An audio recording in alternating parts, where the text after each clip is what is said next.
लद्दाख हिंसा के बाद लद्दाख पुलिस ने एक्टिविस्ट सोनम वांगचुक को हिंसा के आरोप में गिरफ्तार कर लिया है।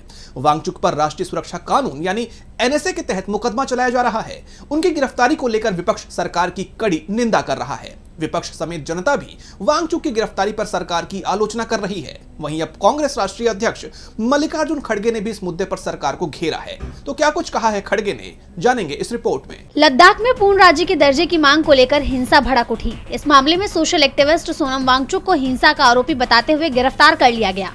फिलहाल उन्हें जोधपुर के सेंट्रल जेल में रखा गया है।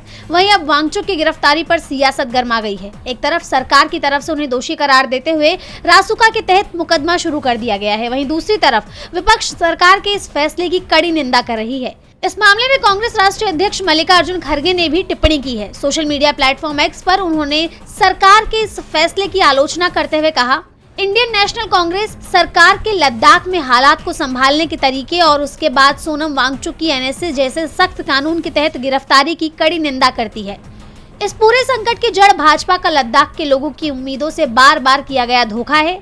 1 साल से ज्यादा हो गया है वहां उथल पुथल मची हुई है, लेकिन लोगों की संविधान की छठी अनुसूची में शामिल करने की मांग को शांति से सुनने के बजाय मोदी सरकार हिंसा से जवाब दे रही है। इतना ही नहीं, उन्होंने सरकार के उस वादे का भी जिक्र किया जिसमें बीजेपी की तरफ से पूर्ण राज्य का दर्जा देने की बात कही गई थी।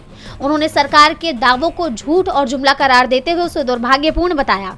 साथ ही उन्होंने ये भी कहा कि कांग्रेस लद्दाख में सिर्फ शांति चाहती है।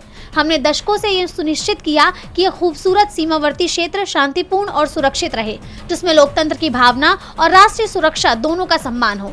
हम मांग करते हैं कि जिन बेकसूरों की इस हिंसा में जान गई और कई अन्य लोग जो घायल हुए, उनकी न्यायिक जांच हो। इसके साथ ही उन्होंने लद्दाख में लोकतांत्रिक संस्थाओं और लोकतंत्र को फिर से बहाल करने की सख्त जरूरत बताई है।